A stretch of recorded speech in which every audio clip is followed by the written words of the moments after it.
action. Cut the lights, this is it, the night of nights. No more rehearsing and nursing a part. We know every card by heart. Hello there, true believers. This is Head Speaks, a proud member of the Headcast Network family of shows. As usual, I am your host, Aaron Moss, aka Head. This is my mostly monthly Headcast, where I talk about comics, movies, role-playing games, TV shows, and anything else geeky that I want. So sit back and enjoy the ride. Let's begin. What height will hit? On with the show, this is it. Welcome back to episode 32 of Head Speaks. I know I've had some delays. I apologize. I'm working on resolving this.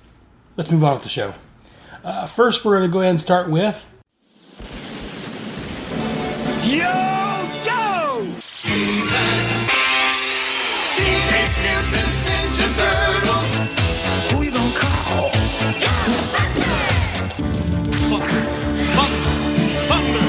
Thundercats! More than meets the eye. The Centurions are the visionaries. I am Dungeon Master, your guide in the realm. Geeking with Head. Now I know. And knowing is half the battle. G.I. Joe! Today we're going to talk a little bit about DC Comics. First, a little backstory, a little history if you will. Back previous to 1985, DC Comics had what they called a multiverse of worlds. It started off back when DC Comics started producing superhero comics, Superman, Batman, the Alan Scott Green Lantern, the Jay Garrick Flash, the Al Pratt Atom, and so forth. And then I believe it was in the mid-late 50s, they had the whole communism issue with America, and comics were considered bad. Frederick J. Wortham's Seduction of the Innocent, things like that came out. And comic books weren't selling quite as well. So DC Comics kind of phased out their comics, focused on some of the other books. A short time later, they wanted to bring back some of the superheroes, so they started reinventing the comics. They reinvented Green Lantern as a character named Hal Jordan. The Flash came back as a guy called Barry Allen. Actually, the Flash was first, I believe. They retold Batman's origins. Superman came back with a new origin. They formed a group called the Justice League of America, and so forth and so on, and it went on. Well, at some point, the writers wanted these current comic characters to meet what we refer to now as the Golden Age characters, the original Flash and so forth. So what they did was they set them on different Earths. Our main characters we focused on was on Earth 1. The Golden Age heroes from World War II was on Earth 2. Because Barry Allen's the one that discovered it, he named it Earth 1, and he named Earth, the original Earth is Earth 2. Fast forward a couple of decades, other Earths are created. Either writers would make some mistakes somewhere, and that'd be shuffled off to another Earth, or they would acquire other companies, such as Charlton, or I forget the name of the company that had Shazam, and all these other companies were brought over, and they were put on their own individual Earths. It brings us up to 1985. I forget who it is, some editor somewhere thought all these multiple Earths were confusing for readers. Rumor has it. So they decided to do the Crisis on Infinite Earths, where they rebooted the DC Universe, wiped out all other Earths, and restarted DC's continuity, in quotes. The problem was, again, it was in quotes. They didn't restart everything, and they didn't restart everything at the same time. And I believe, again, these are stories I've heard, I believe it was Marv Wolfman, one of the heads behind Crisis on Infinite Earths, wanted to, at issue 10 or 12, whichever it was, wanted to reboot the universe, start everything over from scratch, all at one time, and go from there. And I believe that was the original plan. The powers that be opted against that, and so when the Crisis rebooted the Earths, they didn't really restart everything. Some 6 months after the Crisis, they had the Man of Steel miniseries, which then restarted Superman at that point. That was written by John Byrne, which was a great series. Unfortunately, it rebooted Superman and not everything else. Originally, Superman, there was stories told about when Superman was a kid. They labeled those Superboy. That Superboy was the inspiration for the Legion of Superheroes. When John Byrne rebooted Superman, they didn't reboot the Legion at the same time. The Legion was going from the old continuity still. And John Byrne, in his infinite wisdom, decided that Superman wouldn't become a hero until he was an adult. There was no Superboy in the post-crisis continuity. Which means that the Legion had problems because they were based on a character that never existed. Also, for instance, Batman. Batman 401 was kind of the post-crisis Batman, because Batman 400 kind of wrapped up the original Batman run. 401 came out, and that was supposed to be the new stories, but it was kind of a nebulous place. No one was quite sure where he was at. Some of it was new stuff. Some of the stories from there relied on older stories. And then Batman 404, I believe it was, they had the Batman Year One storyline, which retold Batman's origin. Written by Frank Miller, a darker, grittier story. It's a good story, don't get me wrong. But it came in, like I say, 3-4 months into Batman's, the new continuity, if you will. Also, not only was there Batman, there was the Detective Comics book, which, again, at this point, they were a little unsure as to what was going on with Batman. So, Year One ran from 404 to 407, 408, and then on for a few issues was labeled The New Adventures of Batman. And those were more of the post-crisis Batman. Wonder Woman, for another example, they rebooted her. George Perez started with a new Wonder Woman #1. Great stories, great art. George Perez, of course. But instead of setting this in the past, like everything else, Man of Steel was set like 5 years or 7 years in the past. Batman Year One was set in the past. The Wonder Woman reboot was set in modern day continuity. She came to man's world during the Legends crossover, which was a current storyline. So again, that messes up with the Justice League of America stories, because again, she was originally a part of the original Justice League. Now she didn't come to man's world until modern day, which in turn messed with the Teen Titans, because the Teen Titans didn't reboot. One of their members who came on shortly after the series started was Wonder Girl, who has her origins tied to Wonder Woman. But now the Teen Titans have been going on for years, and Wonder Woman's just now coming to America. So how could Wonder Girl and Wonder Woman be tied together at this point when Wonder Woman's a new character and Wonder Girl's been around for a while? Final one to mention here is Hawkman. Hawkman, they rebooted. Again, they had a 3-issue prestige format series called Hawkworld, which was set in present day, and it brought Hawkman to current DC continuity. Unfortunately, there has been Hawkman in the Justice League of America, Justice Society. There's been Hawkman around for years, but this Hawkman just came to Earth, if you will. So all these different reboots happening at different times kind of messed with the continuity of DC that just restarted, because they didn't restart everything. This went on for about 10 years. Then we had Zero Hour, which again, Zero Hour was supposed to fix the continuity issues, but it was kind of like putting a Band-Aid on a severed arm. I don't think it really helped matters, because again, they didn't do a full reboot. They did Zero Hour, they had 0 issues, which allowed them to retell their origins, but if they wanted to, kind of a jumping on point. But I don't think they went quite far enough. And then in 2011, we had Rebirth, which again retold DC's origins through the Flash this time. And again, they did not reboot Batman, they did not reboot Green Lantern, because those two were selling quite well and DC didn't want to mess them up.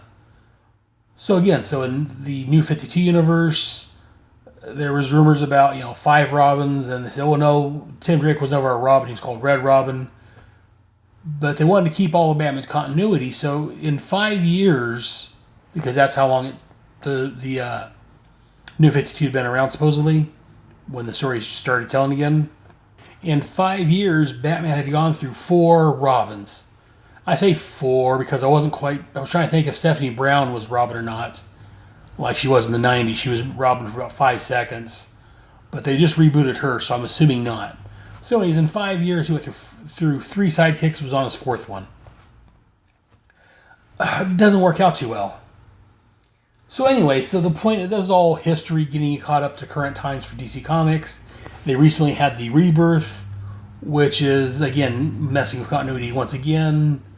No one really knows what stories are supposed to be in continuity. No one knows what's not. All because DC can't keep their act straight, in my opinion. I told you all this origins just to move on to this week's Geeking with Head. I'm going to talk a little bit about what I'm going to call Head's DC Rebirth, or Head's DC Crisis. What I would do if I was running DC Comics. So sit back, strap in, and take a listen, guys. What I'm going to talk about is what I would do if I was in charge of DC and rebooting, getting things back on track. So let's go ahead and get started with that. First off, what I would do is I would have my the event going on for 1 or 2 months. Either a 6-issue, 8-issue, whatever, bi-monthly maybe, or bi-weekly story. Give the writers notice, give them plenty of time, or as much as I could, to wrap up what they had going on. Let's pause right here. I almost skipped one step.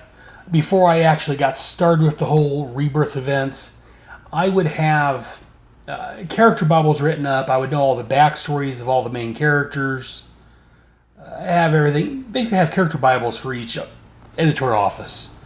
For the Superman, the Batman, the other Green Lantern, the other offices have a Bible so they would know the backstories of their characters. So then after the event went on, we had the, like I say, 6, 8 issues, whatever we wrote it out as, 12 issues, whatever. We would have a 0 issue or a special issue, much like they did for DC's Rebirth. This would kind of set the new universe up, give us a little bit of backstory about some of the characters.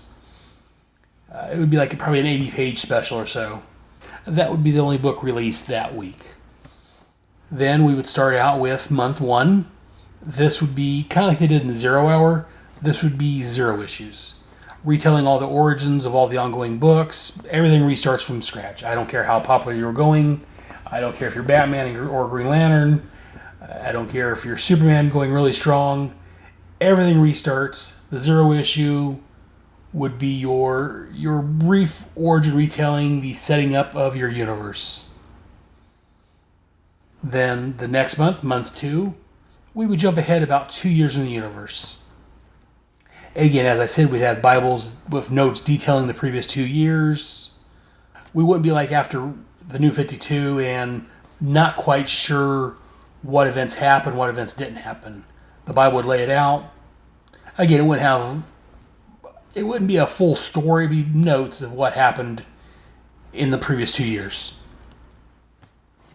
But that way, when we're all coming in, we're all coming at the same time. We're all on the same page, basically. And then I would go forth from there. Again, in my perfect world of me running things, Robin, I think Robin would be Dick Grayson. Maybe he just switched over to Nightwing and Jason Todd was Robin. Wally's Kid Flash, and so forth and so on. And that way, again, we don't have a 5-year gap, and we have, 3 or 4 Robins. We're not quite sure what's going on with this character, that character. I would start with titles like Superman, Batman, Wonder Woman, all your mainstays. I wouldn't give Nightwing a title right off. I wouldn't give Robin a title right off. I would wait to launch the new... In fact, I would say Dick Grayson's Robin, and maybe launch the Titans... Yeah, you can relaunch the Titans book at this point. Relaunch Titans as a brand new story, retelling the origin of the Titans, how they gathered together, and so forth. Also, what I'd do is I'd launch a new book, maybe 2 books. I would call it something like Elseworlds or Infinite Earths or something. And what we find out in this book, in the 0 issue or the first issue, however you guys wanted to do it, we find out that all the old reality still exists, and writers can use this book, or maybe, like I say, 2 books, maybe do an Elseworlds book and an Infinite Earths book.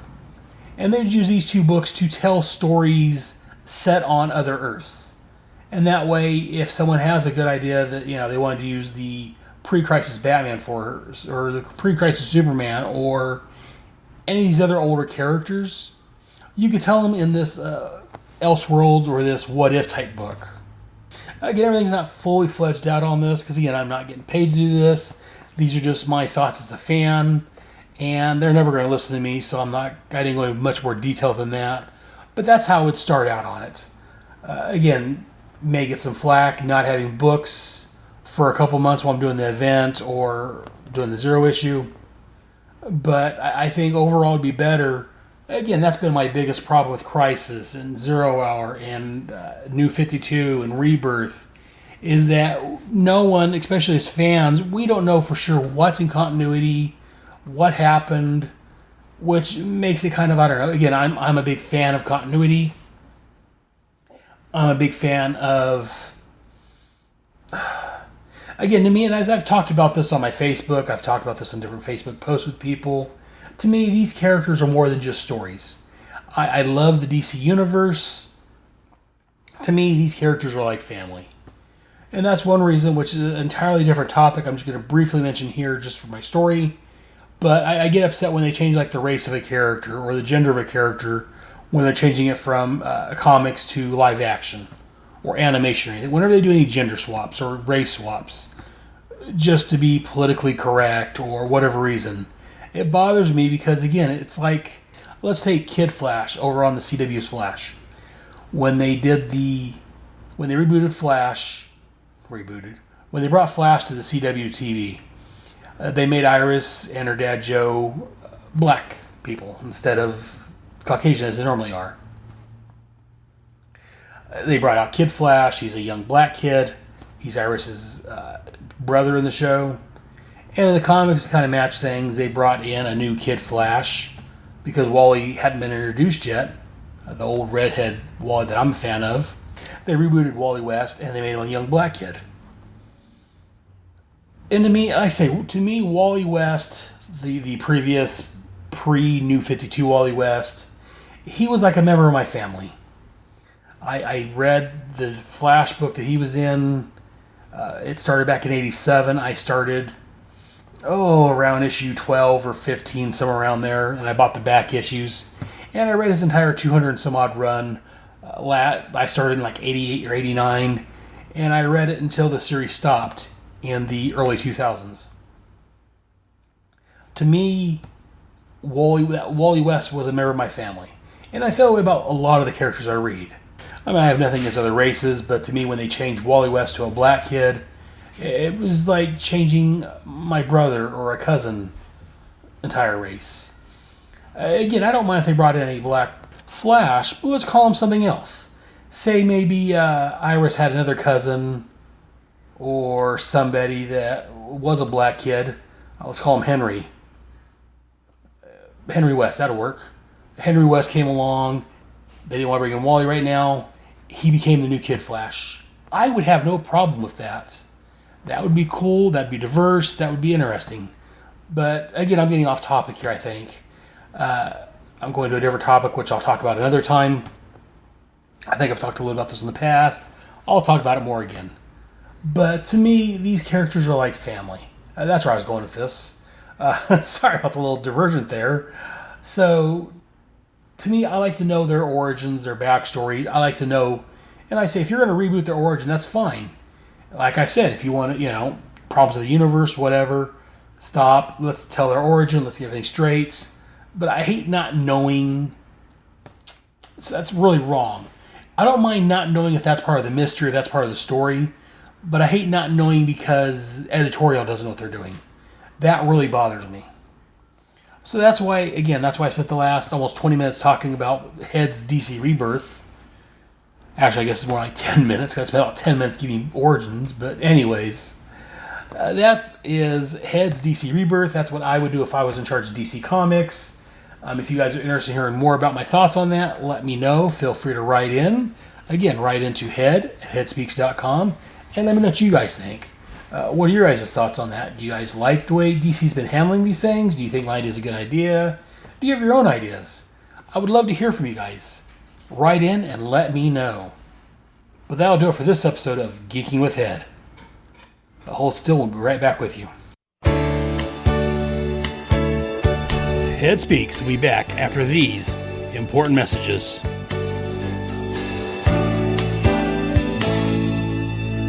Hey, who likes Wild Dog? Who let the dogs out? Who let the dogs out? No. I am taking this podcast seriously. There's no way that song will appear anywhere in the show or even the commercials. I'm doing this right.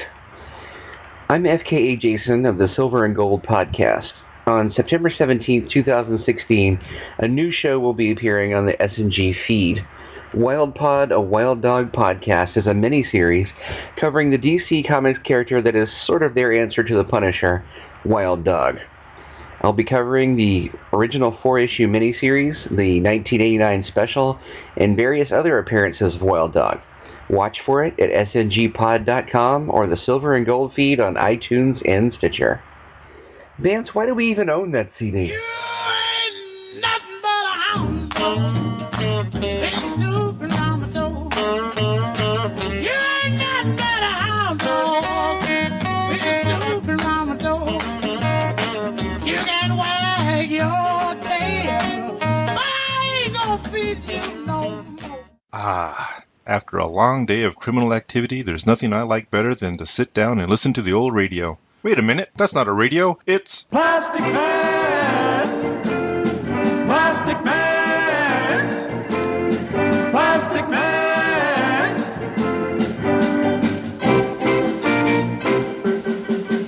That's right, it's the Plasticast, a brand new podcast dedicated to Plastic Man. I'm your host, Max Romero. Together we'll be talking about Plastic Man in the Golden Age, the Silver Age, the Bronze Age, and every other age you can think of, right up to his upcoming reappearance in DC Rebirth. We'll also be talking about any Plastic Man news that might be coming up, and his appearances in every media from comics to cartoons. Whew. Makes me woozy just to think about it. I hope you'll join me to talk about the longest arm of the law, here on the Plasticast, here on the Fire and Water Podcast Network. Plastic Man! Plastic Man! And now back to Head Speaks.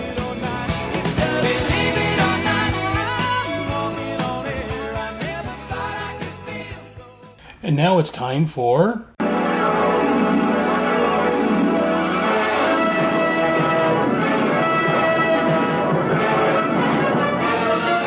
Faster than a speeding bullet.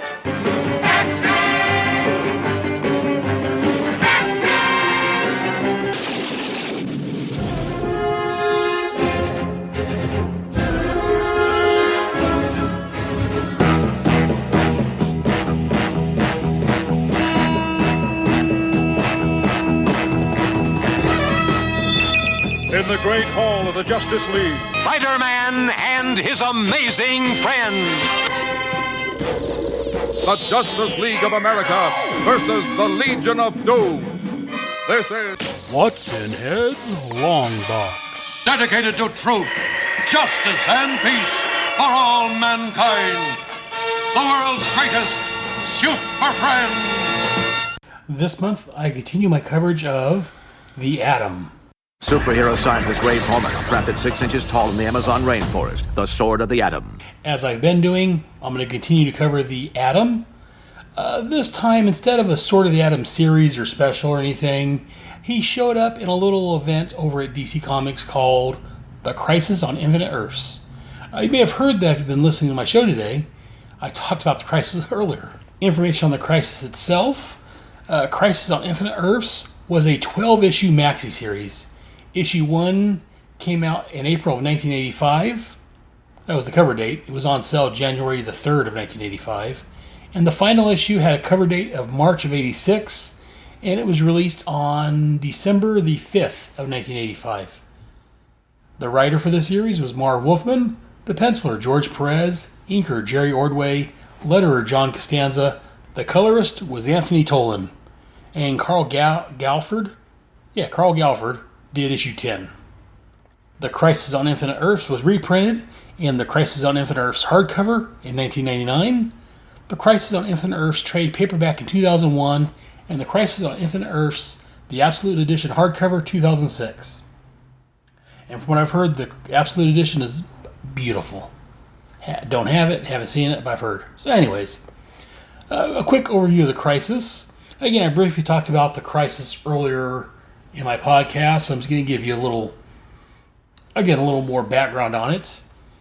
Previous to this story, DC had what they call a multiverse. Over the years, writers would write stories that would contradict other stories. They would also bring in older characters or characters bought from other companies. DC ended up saying that these stories all happened on other Earths. You had the original heroes, the JSA, Golden Age Superman, Batman, so forth, was on Earth 2. The modern day heroes was on Earth 1. You had other characters such as Shazam from, I forget the name of that company. I think it was Fawcett Comics. Was on Earth S. The Freedom Fighters, required from Quality Comics, was on Earth X, and so forth and so on. Rumor has it, again as I said it earlier, that at some point the DC editor staff felt that the multiverse was too confusing for readers, so he decided that the 50-year anniversary of the DC universe, the powers that be decided to roll out the Crisis, reshape their universe. This would wipe out all previous universes and start fresh with one world, which brings us to the Crisis on Infinite Earths, a 12-issue maxi series where worlds will live, worlds will die. I'm not going to cover the entire series. I'm just going to cover the points where the Atom's at. I'm just going to do a quick overview at this point. The Crisis tells a story of a multiverse in, Crisis. The villain of the piece is a man called the Anti-Monitor. Opposing him is the Monitor and his assistant Harbinger. The Anti-Monitor is attempting to destroy all realities. The Monitor gathers a bunch of heroes and some villains to help him oppose his enemy. So far, the Anti-Monitor has destroyed all but 5 Earths. The Monitor has built giant towers throughout history on various Earths to help stop the Anti-Monitor from destroying the remaining worlds. In the meantime, the Anti-Monitor has captured the Flash, aka Barry Allen, who is living in the 30th century with his wife Iris. Earth 1 and Earth 2 are in a safe space created by the Monitor. In the previous issue, issue 4, the Anti-Monitor is able to use Harbinger to kill the Monitor. Currently leading our heroes is Alexander Luthor, the son of the Earth 3 Lex Luthor, who is the only hero on that world. In the present, our time is merging into one, past, future, and present, happening at once. The Atom's role in this issue number 5, basically he's got a minor role. He explains to Green Arrow that the Hawks from Earth 2 aren't from space like our Hawks. A brief explanation on that, because again, that's the only appearance he has in issue 5, is Green Arrow makes a comment about Hawkman or Hawkwoman, and the Atom explains to him that, like I said, the Hawks that he knows are different than the Hawks from Earth 2. The Earth 1, which is the Golden Age Hawkman, is from ancient Egypt. He's an archaeologist named Carter Hall, who discovered nth metal, became Hawkman, has the wings, the helmet, and everything, and fought crime with the Just Society. On Earth 1, our Earth, in quotes, Hawkman and Hawkgirl are from the planet Thangar. They're alien space cops. They came to Earth many years ago to track down a villain called, I think his name was Bythe, and they ended up staying on Earth, joining the Justice League, having many adventures. That'll change after the Crisis, but that's neither here nor there. But that's a brief explanation for who Hawkman and Hawkwoman are, and the difference between the two Earths. The Atom's next appearance in issue 8. So between issues 5 and 8, the following events happen. The Monitor satellite is destroyed. Earths 4, X, and S are brought to the pocket dimension to protect them also. We also get the origin of the Anti-Monitor. Our heroes attack the Anti-Monitor and Supergirl dies in the attack during issue 7. This brings us to issue 8, which the cover tells us is the final fate of the Flash. Again, as far as the Atom's appearance in this issue, he's inside exploring Red Tornado. He lets us know that Superman lent them a reducing ray, since, as we know, he got rid of his belt in Sword of the Atom 2. As T.O. Morrow removes Reddy's head, the Atom comes flying out. At that moment, Red Tornado explodes, destroying the Justice League of America satellite. And that's it for the Ray in this issue. Again, when he shows up in the Crisis, just very minor appearances. This issue finishes out with the Flash, aka Barry Allen, finding the Anti-Monitor's weapon, an antimatter cannon.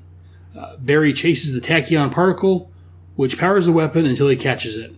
Doing so, he ends up going through time, disintegrating himself in the process. He also ends up going through time, and in earlier issues of the Crisis, we saw him showing up. He saw Batman and a couple other heroes. But that's neither here nor there for my story. And again, this has nothing to do with the Atom, but again, it details the death of the Flash, which was a big thing back in '85. We then move on to issue 9. According to Mike's Amazing World of Comics, apparently Ray had an appearance in issue 9, but unless I missed something or maybe appeared in a crowd shot that I didn't notice, because again, he is a small character, I didn't see anything with Ray in this issue. This issue is a villains issue. Notable events of this issue is the death of the Earth 2 Luthor and Simon killing Brainiac. Simon is a Teen Titans villain. And then we move on to issue 10. Issue 10 has the main story running through the comic, while at the bottom is a story called The Monitor Tapes. As far as the Atom in this issue, he frees Billy Batson so Billy can transform into Captain Marvel. As the story ends, so does the Atom's involvement with the Crisis. This story ends with all theirs being merged into one universe, the post-Crisis universe. And again, the story went on for another 2 issues. Again, I'm not going to really detail it here because it's neither here nor there towards the Atom. But that's it for the Atom's appearances in the Crisis. The next time he appears is in the Sword of the Atom special number 3, which I'll cover next month. And then after that, he will appear in I believe that his next appearance is the Power of the Atom miniseries, which I will cover eventually. After I cover next month's Sword of the Atom 3, we're going to take a small break from the Atom while I cover the Armageddon 2001 crossover. But that's for 2 months down the road. But that's going to do it for this appearances of the Atom during the Crisis. Meanwhile, I've talked about the Crisis briefly. If you're interested in hearing more about the Crisis, there's a few other places I can point you to. There's a website called www.english.ufl.edu/imagitext/archive/v6_2/FRIEDENTHAL. I will post a link to this on the blog because that's a mouthful. There's also a website called chrisandreggie.podbean.com. On there, they have I believe it's a 5-part series where they're talking about the Crisis on Infinite Earths. And the final site I'm going to mention, or thing I'm going to mention, is Michael Bailey and Scott Gardner. They explore the Crisis on their podcast, Tales of the Just Side of America, which is available at twotruefreaks.com. I'll post a link to their site on my blog. Due to personal reasons, they've currently stopped at issue 4. Myself, I'm personally hoping that they start it back up soon because I'm enjoying what Michael and Scott are doing regarding the Crisis on their show. But anyways, that's going to do it for this part of What's in Head's Longbox. Hold tight while I play some more promos, and we'll be right back. Head Speaks will be back after these important messages.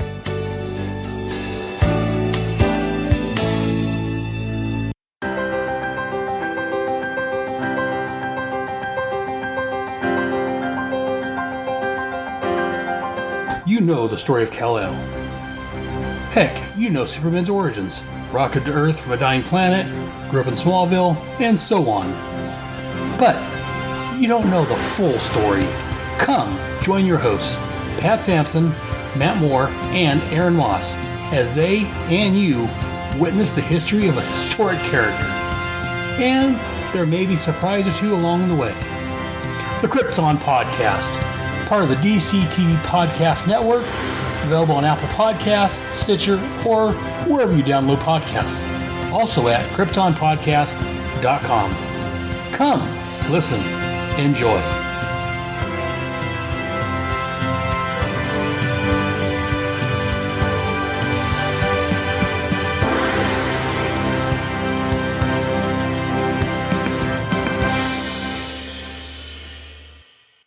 Hello, I'm Albie. And I'm Heather. And we do the Quantum Leap Podcast. It can be found at quantumleappodcast.com and also on iTunes. We are starting at the beginning of Quantum Leap and going through all the episodes. This is my first time watching, and Albie has seen them during their original run. In each podcast, we talk about the overall thoughts of each episode. We do an episode recap if you haven't seen them in a while, just to refresh your memory. And then we do a detailed plot discussion. And we also have some great interviews. Scott Bakula, I remember being very, very generous of spirit and very, very kind to his fellow actors. It was my first kiss ever. So I am getting to kiss Scott Bakula on screen. And everybody involved with it was just terrific. And I'm always amazed that people come up to me and remember that episode and can quote things from it that I can't even quote. So if you're a leaper, it'd be great if you came and joined us. And if you've never heard of Quantum Leap, it's maybe a good time to start watching it because you have a podcast to go along with it. So please give our podcast a listen, and hopefully you like us and stick around. Go to quantumleappodcast.com to listen to new episodes. And now back to Head Speaks.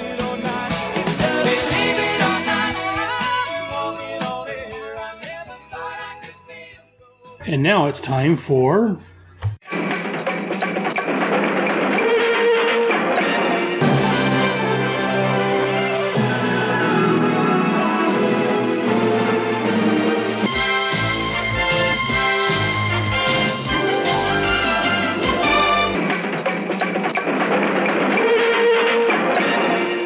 At the Movies with Head.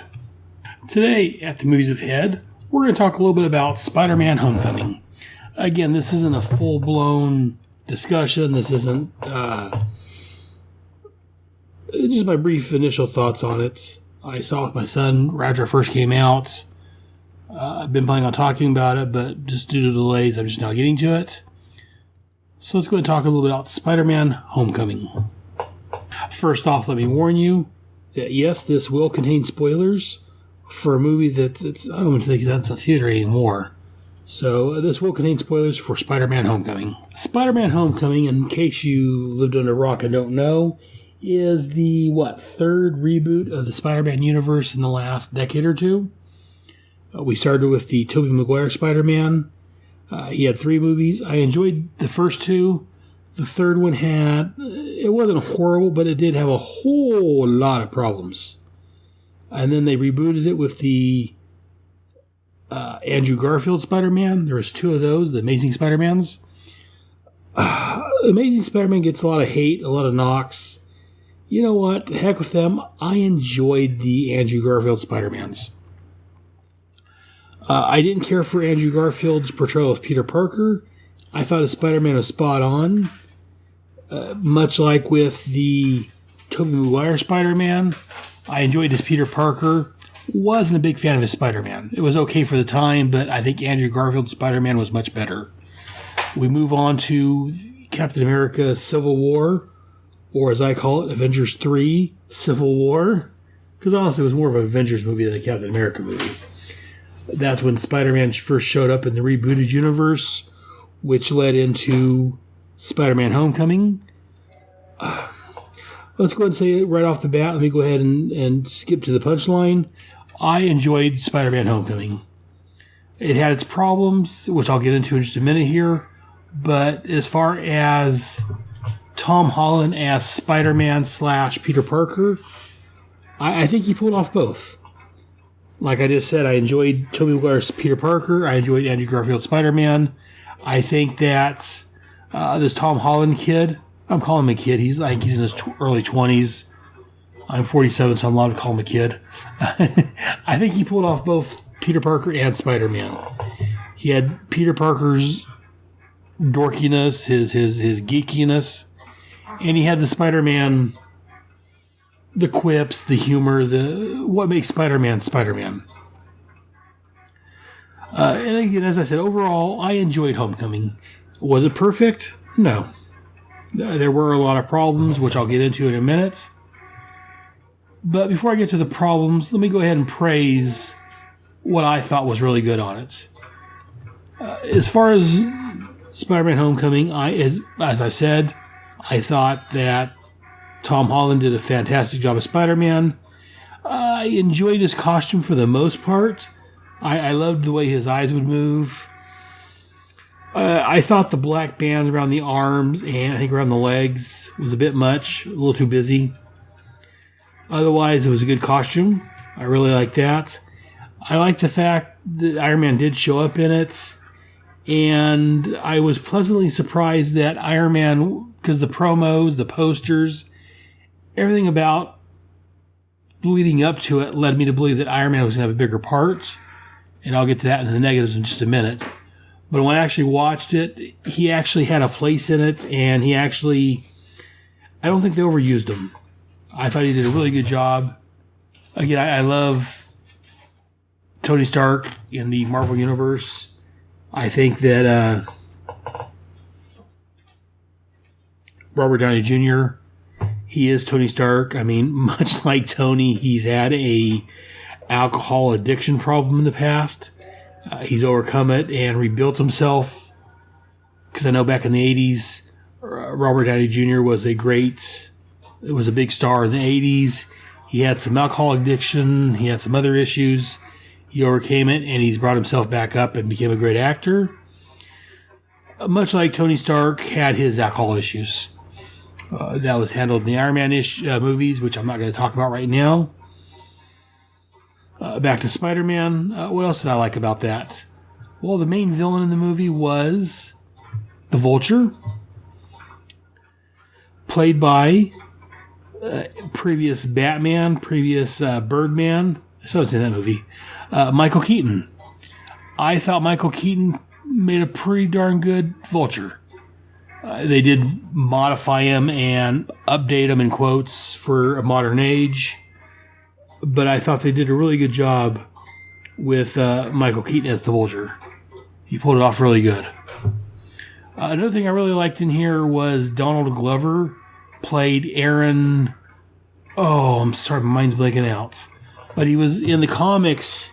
He is Miles Morales' uncle, who helps him become Spider-Man, which is a different story entirely, which I'm not going to get into now. But I did enjoy the fact that Donald Glover did show up as Aaron. He's not Morales. He had a different last name. But that's neither here nor there. I thought that was pretty good. Started looking at Wikipedia. Aaron Davis. He did a good job there. I enjoyed Tyne Daly from the old Cagney and Lacey TV show. She showed up as Anne Marie Hogue from Damage Control. I love seeing Damage Control showing up. Damage Control, in case you don't know, was actually from the comics. It was a corporation that was back in the early 90s. It was a 4-issue miniseries. And Damage Control was a company that came in and cleaned up after the superhero battles. They incorporated that into the movie. I enjoyed that. I enjoyed seeing. I heard Anne Marie go, I'm like, well, wait a minute, that's gal from Damage Control. And they showed Damage Control. I was very happy about that. So I thought that was pretty good. Who else was in there? I enjoyed Jon Favreau's Happy Hogan. He did a pretty good job. They had some of them showing up as a Shocker. That was pretty good for the limited amount he was in there. They had 2 different Shockers, and I thought that was pretty good. The first one that died off pretty quickly was Herman Schultz, which was the original Shocker.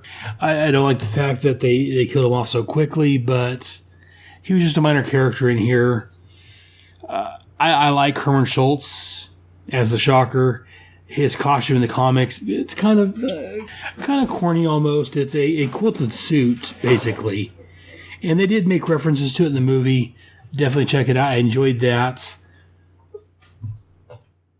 What other actors did I enjoy in this? Those are the main ones. Like I said, I enjoyed Spider-Man's costume for the most part. I didn't care for the armbands around the black on the arm and around the leg. I thought that was, again, a little busy. Same complaints about some of the Flash's costumes. It's sometimes a little... I don't know, a lot of these modern artists want to make it a little more busy than it needs to be. Personally, I like the more plain, the less busy costumes, I guess. What else did I like about the movie? Overall, I enjoyed the overall storyline in this movie. Again, I'll get into the problems of it later on.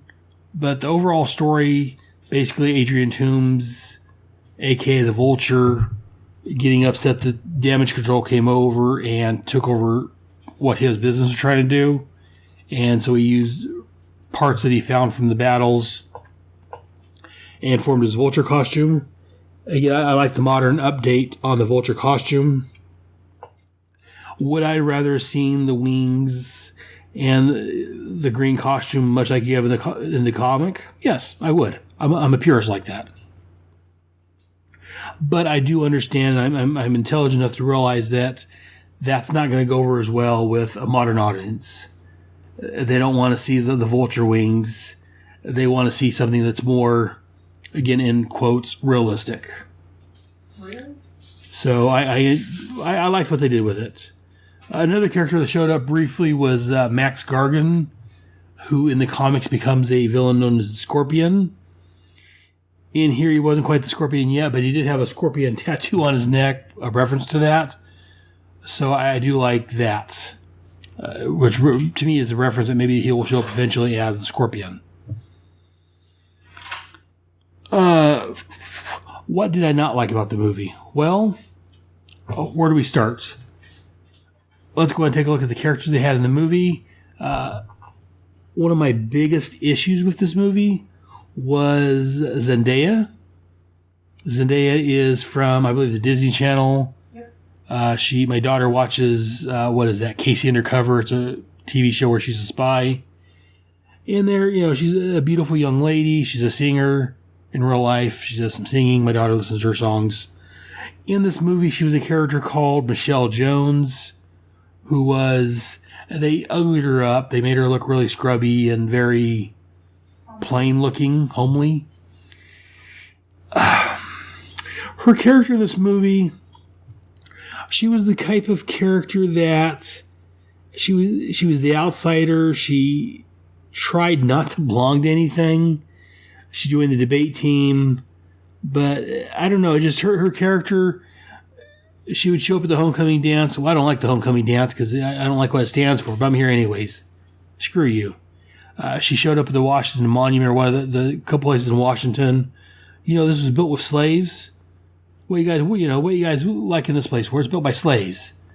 She was a very unlikable character to me. And again, spoilers for the movie that's been out. At the very end, like I say, let's go back a step. Earlier in the movie, Peter's sitting with a friend of his, which I'll get into in just a minute. And Michelle is sitting there by herself eating lunch, and she calls Peter and his friend a loser. You guys are by yourself, you're a loser. And they make a comment about her being by herself, and she's like, well, yeah, I'm a loser, I'm admit that. As she goes along in the movie, like I say, she's not a very friendly character. She doesn't go out of her way to make friends. She helps out in the debate team. That's the only really good thing she does. Otherwise, she's just there to say, the heck with the establishment, the heck with white people. I don't know, she's a very annoying character. Negative Nelly. As my wife just said, negative Nelly. Very much so. And then, I say her name's Michelle Jones. At the end of the movie, she's on the debate team now, and she's talking with him, and she's like, well, my name's Michelle, but my friends call me MJ. When I heard that, I'm like, what friends, you stupid beep. It just annoyed me because she went out of her way the entire movie to say she doesn't have friends. She didn't do anything through the entire movie except for help out the debate team to try to make friends. And then she says, well, my friends call me MJ, just to reference Mary Jane Watson, who is a big part of Spider-Man's life in the comic. I don't care for her character. Like I say, Zendaya's herself. She's a okay actress. I just didn't like the character in the movie. And then the whole, my friends call me MJ. That line there just like, what the hell? That just bugs the heck out of me. And I'm assuming that she's going to show up in the next movie and they're probably going to clean her up and doll her up. Because again, she's an attractive young lady. But in this movie, they made her look very homely, very plain. And the only reason you take an attractive girl and make her look ugly is for usually later in the same movie. But at some point, you're going to turn around, clean her up, and turn into a princess. And I think that's what we're going to do with her at some point in probably the next movie. Which, again, is just her. And hopefully maybe the next movie I'll like her better. But here, she annoyed the heck out of me the entire movie. I think she showed up at Homecoming and, and Peter, looked over her. She flipped him off. And she was just very much the heck with the establishment, the heck with, I don't know. I just didn't like her character. Moving on from Zendaya, we move on to another character I didn't care for. I didn't like Marissa Tomei as Aunt May. Aunt May is a very vital character, Spider-Man. She's always been, in the comics, an older woman. I know in like the Ultimate Spider-Man cartoon, she still has gray hair, but they kind of make her a little more vital, a little more lively than the almost on death row Aunt May that you see in the old Spider-Man comics. But to me, Marissa Tomei is not Aunt May. It was bad enough with in the Amazing Spider-Man movies they had Sally Field play Aunt May, and to me, I remember Sally Field in things like the Flying Nun my mom used to watch, Smokey and the Bandit.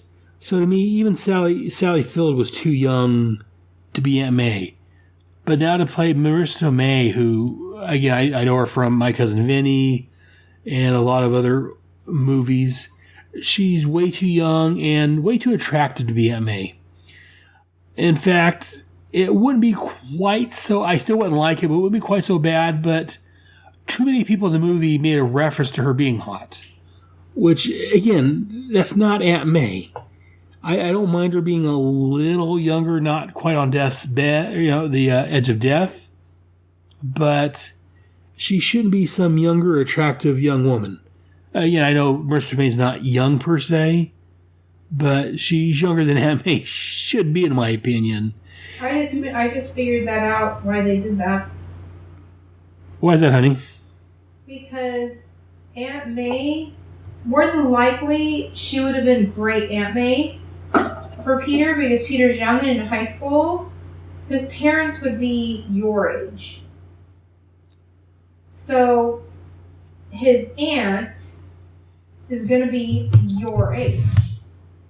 So you're playing again to the audience who who now they're thinking are dumb because they can't figure out that. Well, why is the aunt so old? Like, nobody has an aunt that old. You know what I'm saying? Right, and I understand. Yeah, they. But that's probably why they did it. As much as I agree with you completely in the comics and everything else, but again, you're playing to this thought. It's the stupid creators thinking that their audience is stupid. Yeah, I can see that, and yeah, I agree with you 100%, honey. That's exactly why it's a younger Aunt May. Yeah, and I know. Yeah, I know why they did it, but it doesn't mean I have to like it. Well, I absolutely agree with you, but I couldn't understand why they would choose a younger Aunt May. But that makes more sense to me, is if their audience doesn't understand that she's great Aunt May, not Aunt May. Well, even in the comics, she was just Aunt May, but. But do you know what I'm saying, though? Yeah, no, I know exactly what you're saying.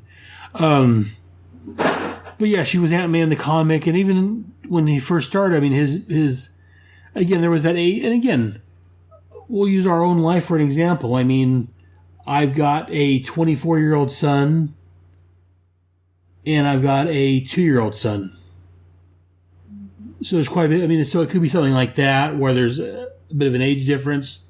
Who knows why there's that? But in the comics, it was always that age difference there. So I understand what you're saying, and I know why they did it, and I agree with you on that. But I will say I don't like it. Oh, I agree. I've seen Marissa Tomei in too many movies, and she's attractive, and I shouldn't have those thoughts about Aunt May. Let me leave it at that. And then I'm thinking, as you're talking about Smokey and the Bandit and all of those, and really, to be honest with you, like, to me, those are fucking old. Shh.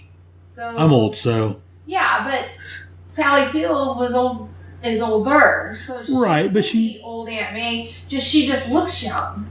And that's part of the problem. Like I say, part of the problem for me is that in the original, the Tobey Maguire Spider-Mans, I thought that Aunt May was perfect. Absolutely. She was gray-haired. She was old. She was Aunt May. She was Aunt May to me. She was Grandma Aunt May. Rosemary something. I forget her last name now. She's dead.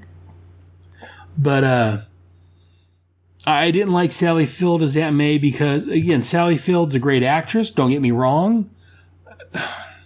She's not Aunt May. And then Marissa Tomei's even worse. I will absolutely agree that Marissa Tomei should be shot before she's Aunt May. I wouldn't shoot the poor lady, but I would. Don't put her as Aunt May.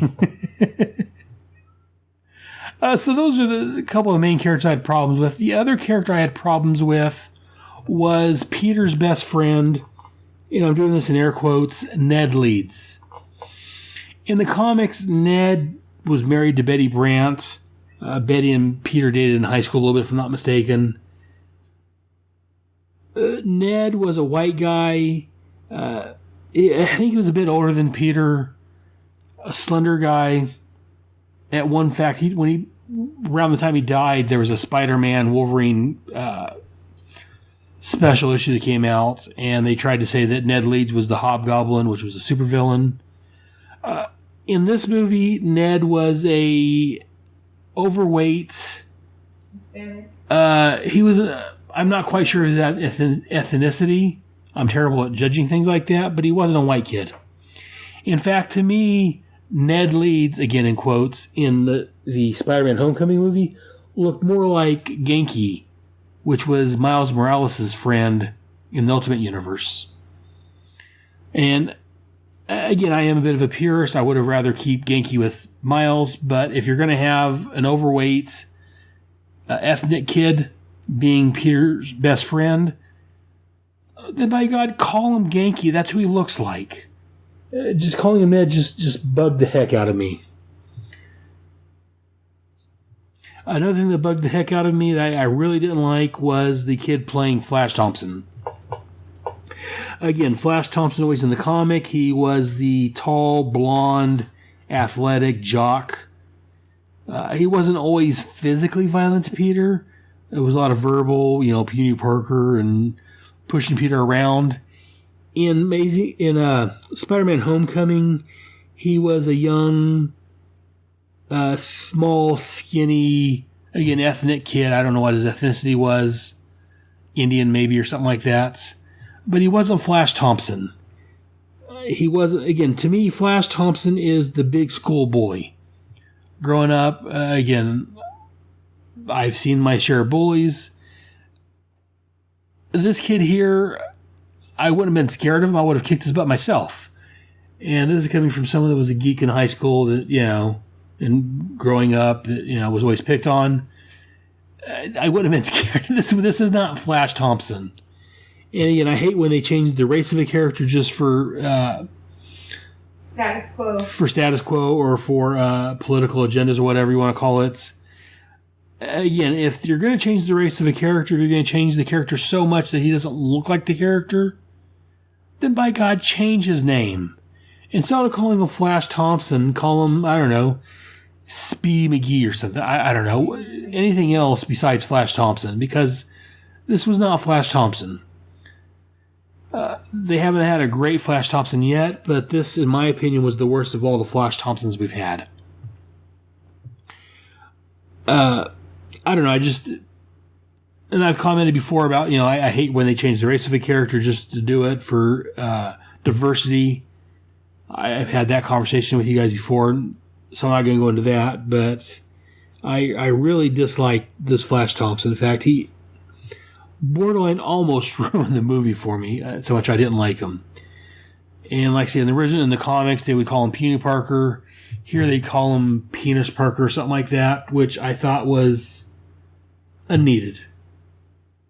Because again, that calling him Penis Parker almost to me makes it hard for me to want to take my 9-year-old daughter to go see this movie. Again, I'm no prude by any means, but I don't know. Personally, I'd really rather they kept Puny Parker or something like that instead of going for the more vulgar route. And well, I say this kid was a DJ at the party, and I don't know. I can't. All I can say is that he wasn't Flash Thompson to me. Who else was? Those are the main characters that showed up in the movies. Those ones I didn't care for. So my wife pointed out to me that, I didn't care for most of the supporting cast, and I wanted to argue with her about it, but no, she's right. Most of the supporting cast I didn't care for one reason or the other. Like I said, I enjoyed Peter Parker. I enjoyed the main villain. I enjoyed most of the other villains. They did have, what was his name? Phineas Mason the Tinker showed up as one of Adrian's assistants or whatever, one of his tech guys. I like that. He showed up in there. The Tinker is a villain from the comics. But yeah, most of the Peter supporting cast, unfortunately, I didn't care for. And again, even though I didn't care for most of the supporting cast for Peter, I did enjoy the movie, but to me, this could have been a whole lot better movie with some minor changes. Like I said, get rid of Zendaya, or change her character around to make her character a little more likable, I guess. Call Ned by who his real name is, Genki, and either change the Flash Thompson character's the kid's name to something more appropriate, or for God's sake, give me Flash Thompson. Give me the big jock bully blonde hair kid. And I think I've complained about this elsewhere, but part of my problem with movies, TV shows, is that in this day and age, with where you have to be diverse and all this other PC stuff, people with blonde hair they're frowned upon. I mean, even Steve Rogers, I love Chris Evans, but he's not quite blonde. Aquaman over in the Justice League movie, he's now got dark hair. Flash Thompson's no longer got blonde hair. Flash, I love the CW TV show. He's not a blonde. The Flash on the DC Cinematic Universe, don't get me started on that kid. But again, not a blonde. It's like being blonde is your pride anymore. And I understand that back when these characters were created, it was written by old white guys, so most of the characters were white. I understand why they were created that way. And yes, I do agree, and I will say we do need more diversity. We do need more black characters. We need more Hispanic, Asian, blah, blah, blah, all these other races. But, and I complained about this elsewhere, but other podcasts, but be diverse about, or be creative about it. Instead of changing the race, changing everything about a character just to be diverse, you're not being diverse. And again, I'm going to talk about this briefly. I don't want to get too far into it because I've talked about it before. But to me, it's not doing... If you change a white character into, say, a black person, to me, you're telling black people that you don't deserve your own character. You can take this character, we'll go ahead and modify this character to make him look a bit like you. Half-assed. As my wife said, it's a half-assed attempt at being diverse.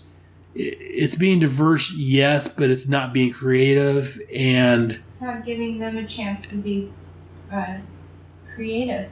And yeah, it's not giving as my wife just said, it's not giving them a chance to be creative, which is again a bit of a problem. But So those are my complaints about Spider-Man. I've also said what I liked about it. As I said, maybe later on I'll do it more in depth. Maybe I'll get my son on here and we'll talk a little more about Spider-Man, because Spider-Man's one of his favorite characters. But overall, I enjoyed it. I am looking forward to seeing the next movie in the line of movies they got for Spider-Man. But I do have my quibbles. I don't think any of my complaints are going to be fixed. Again, MJ, a.k.a. Michelle Jones, is going to show up in the next movie. I guarantee it. Flash Thompson, they may not use him. That's my best hope at this point, because they're not going to give me a Flash Thompson I want to see. So my best hope is they don't use Flash Thompson anymore, and maybe I'll forget about him. But again, overall, I enjoyed it, even though I am complaining about it. And I've said it before, and I'll say it again. I may complain about these movies. I may complain about these TV shows. But you know what? 2017, this time frame in life, is a great time to be a geek. I know growing up, we had the occasional superhero show every once in a while. In the 90s, we had some god-awful movies. We had Steel, the original Captain America movie, the Punisher movie, Batman and Robin. We had some god-awful movies we had to put up with. Catwoman. What's that? Catwoman. I'm going to ignore my wife. She mentioned Catwoman. I ignored that movie. It's horrible. Again, I downloaded it for free. I watched half of it, and I wanted my money back. But so no matter how bad these movies may get, and again I say bad in quotes, right now is a great time to be a fanboy on TV or fangirl on TV. I mean, on the CW network itself, we've got Arrow. Even though it may have some problems, we've got Arrow, Flash, Supergirl, Legends of Tomorrow. Again, I have a lot of problems with that, which I've talked about. We've got upcoming Black Lightning. We've got Krypton over on the Sci-Fi Channel. We've got DC's got some feed it's coming out with where they're going to have a Titans TV show. We've had Constantine recently. Plus, we've got almost a comic book movie every other month or so, it seems like. Preacher. Coming out. We got Preacher over on AMC. I've talked about that. The first season was a little weak to me, but the second season's just bam, hitting it out of the park. I'm loving Preacher. So no matter how much I may complain about some of these shows or movies, don't get me wrong. I've said it here. I've said it on my Facebook page. Right now is a great time to be a geek, a nerd, a fanboy, whatever you want to call us. Right now is a good time to be a fanboy or fangirl. Because again, like I said, man, I mean, I like all these movies. I may have my complaints, but we are in. And I heard some people complain that we're getting too many of them. To heck with you. We've had years of putting up with Westerns. We had a period where we had to put a lot of dramas or this movie, that movie. Right now, we're getting a lot of superhero movies. And as a big fanboy, a big comic book geek, I'm loving it. Even though I'm going to complain about the ones I don't like. And again, I've had people tell me, on Facebook, well, you're not a real fan if you complain about them. Well, shut up. That's why I complain, because I'm a fan of the comic books. I love the comic books, and as I've talked about, I think it was on a previous episode, to me, these characters are almost like family. So when I see them not being treated right, I'm going to say, it bothers me. But you know what? That's all I'm going to talk about Spider-Man Homecoming today. Like I say, maybe later on I'll get my son on here, and maybe we'll talk a little more about it. Maybe do a more in-depth discussion on it. But for now, let's go ahead and move on to my next segment. On your mark, get set. We're riding on the internet. The internet is really, really great. For porn. I got a fast connection so I don't have to wait. For porn. What? There's always some new site. For porn. I browse all day and night. For porn. It's like I'm surfing at the speed of light. For porn. Internet porn, Roman orgy scenes. Internet porn, dominatrix queens. Internet porn, girl on girl on girl on girl on girl on guy on sheep. You're going surfing on the internet.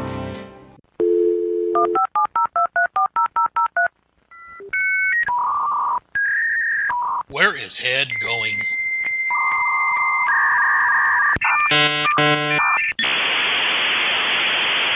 On this episode of Where's Head Going? Again, another podcast. This one here is called Hollywood Babylon. Hollywood Babylon is hosted by Ralph Garman, who is a radio, I don't want to say celebrity so much because he's only in certain markets, but it is a Hollywood section on a radio show in the morning. And also his co-host is Kevin Smith. Kevin Smith I've talked about before. He's the one that got me into podcasting. Again, I'm not getting into that whole detail. I've talked about that on a couple different episodes. But Ralph and Kevin sit around and they do a show down in LA, Hollywood. And they're both geeks. They both enjoy geeky things. So they talk about Hollywood. They talk about celebrities that annoy them, like Taylor Swift, Justin Bieber, all these celebrities, the Kardashians. All these celebrities come in the news and make asses of themselves. They comment on that.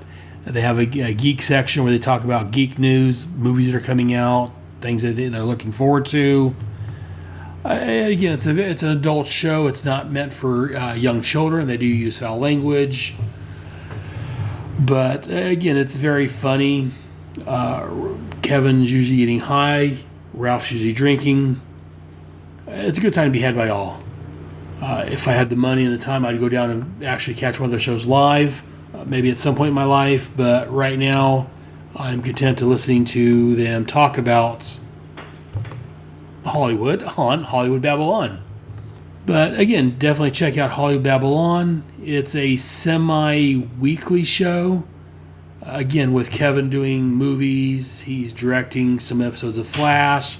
He's directing some episodes of Supergirl, so he's out of the area sometimes. So it's not always weekly, but they try to do it as weekly as they can. Definitely check out Hollywood Babylon, and that's going to do it for this episode. But anyways, that is where Head's going. I would go ahead and do Head's mailbag, but there's nothing really to talk about. I haven't got any emails. Nothing to write home about. So definitely, if you guys want to let me know what you guys think of the show, send me an email to head@headspeaks.com. You can go to the Facebook page at Head Speaks. Look on Facebook for Head Speaks. Google+. The website, headspeaks.com. Leave me a message. Let me know what you guys think of the show. But that's going to do it for this episode. I'm glad you guys could join me. Be sure to catch us next month when, again, I know I will be talking about the Sword of the Atom 3. The Sword of the Atom Special, number 3. What else am I going to talk about? I don't know. Join me and find out. Until next time, I guess that's it. Remember, Head has spoken.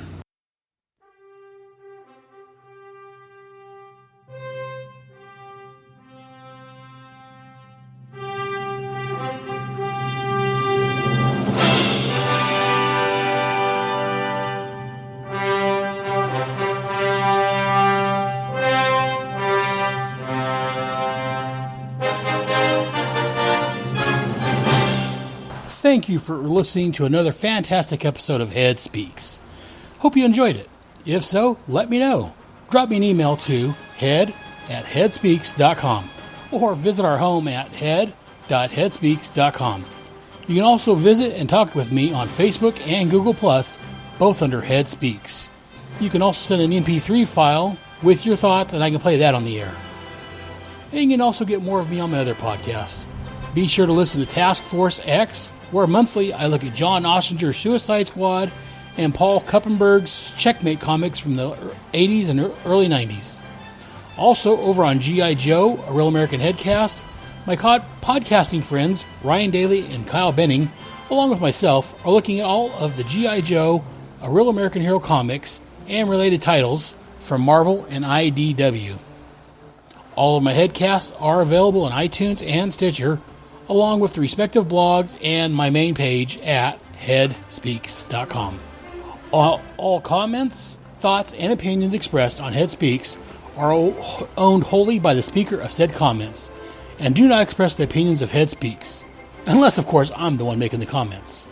Head Speaks, Task Force X, and G.I. Joe, a Real American Headcast, are all part of the Headcast family. So join us next month for another wonderful episode of Head Speaks. Until then, I'll see you in the funny pages. Good night.